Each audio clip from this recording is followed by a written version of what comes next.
আজকে আমরা সাহসের আসল মানেটা কি তা নিয়ে একটা অসাধারণ গল্প শুনব। এটা এমন চার ভাইয়ের গল্প যারা দেখিয়েছিল যে ওদের একে অপরের প্রতি যে টান সেটাই ছিল ওদের সবচেয়ে বড় শক্তি। চলুন শুরু করা যাক এই দারুণ জার্নিটা। গল্পটা আসলে একটা গভীর সম্পর্কের। এটা আমাদের বারবার মনে করিয়ে দেয় যে আসল শক্তি একা থাকার মধ্যে নেই, আছে একে অপরকে বিশ্বাস করা আর ভালোবাসার মধ্যে। কোনো এক সময় একটা শান্ত শহরে বাস করত চার ভাই। ওদের সবার স্বভাব ছিল একে অপরের থেকে একদম আলাদা, কিন্তু যখন ওরা একসাথে থাকত তখন ওদেরকে কেউ হারাতে পারত না, ঠিক যেন একটা বাড়ির চারটে মজবুত পিলার। আর এই গল্পের একদম কেন্দ্রে আছে এই চারজন: প্রিয়াংশু, নীলাংশু, প্রিয়ম আর প্রীতেশ। ওদের নামগুলো মনে রাখা দরকার, কারণ এই পুরো গল্পে ওদের প্রত্যেকেরই একটা বিশেষ ভূমিকা আছে। চলেন দেখি ওদের এই আলাদা আলাদা স্বভাব কিভাবে একে অপরের শক্তি হয়ে দাঁড়ায়। যেমন প্রিয়াংশু ছিল দায়িত্বশীল, সবসময় নেতৃত্ব দিত। নীলাংশু খুব শান্ত মাথায় সব ভাবত। প্রিয়ম ছিল নির্ভীক, যে কোনো কিছুতে ঝাঁপিয়ে পড়ত। আর প্রীতেশ ওর হাসিখুশি স্বভাব দিয়ে সবাইকে আগলে রাখত। ওদের এই ভিন্নতাই ছিল ওদের একতার আসল কারণ। সবকিছু বেশ শান্তই চলছিল, কিন্তু জানেন তো, গল্পে একটা মোড় আসেই। তেমনই একদিন ভাগ্য তাদের জন্য এমন একটা পরীক্ষা নিয়ে এলো যা ওদের সাহস আর বন্ধনের গভীরতা মাপতে চেয়েছিল।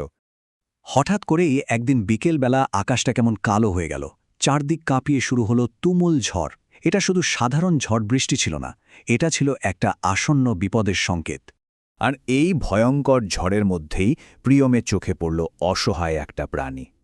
গাছের নিচে ভয়ে কাঁপতে থাকা একটা ছোট্ট কুকুরছানাকে দেখে ও চেঁচিয়ে উঠল। আর ওর এই একটা কথাতেই গল্পের মোড় গেল ঘুরে।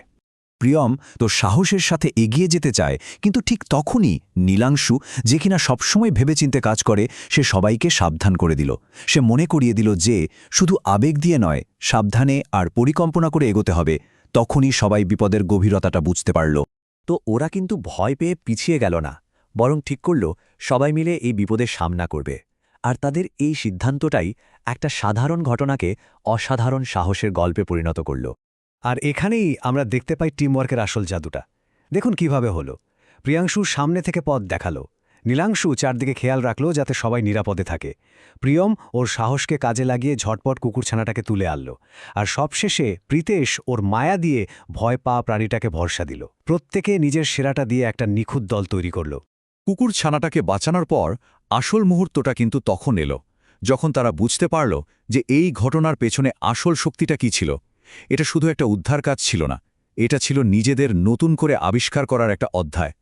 ভাবুন তো সেই মুহূর্তটার কথা, যখন কুকুরছানাটার মালিক তাকে ফিরে পেয়ে ওদের দিকে তাকিয়ে এই কথাগুলো বলল।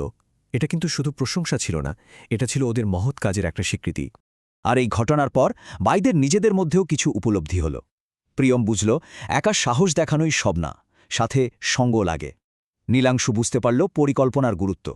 প্রিয়াংশু বলল একতাই আসল শক্তি। আর শেষে প্রীতেশ যে কথাটা বলল সেটাই ছিল আসল সারমর্ম: ভালোবাসাই আমাদের সাহস যোগায়। মানে এই একটা ঘটনাই সাহসের ব্যাপারে ওদের পুরো ধারণাই পাল্টে দিল। ওরা বুঝতে পারল সাহস মানে শুধু নির্ভীক হওয়া নয়, এর মানে আরও অনেক গভীর।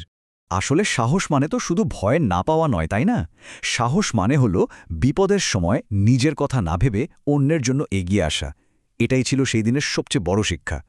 আর এটাই হলো পুরো গল্পটার মূল কথা। ওদের একতা ওদের সাহস জুগিয়েছে, আর একে অপরের প্রতি ভালোবাসা ওদেরকে সত্যিই শক্তিশালী করে তুলেছে। তাহলে এই গল্পটা শেষে আমাদের ভাবার জন্য একটা প্রশ্ন রেখে যায়: আমাদের নিজেদের জীবনেও কিভাবে একতা আর ভালোবাসা ভেতরের সাহসটাকে জাগিয়ে তুলতে পারে? প্রশ্নটা আমাদের সবার জন্য।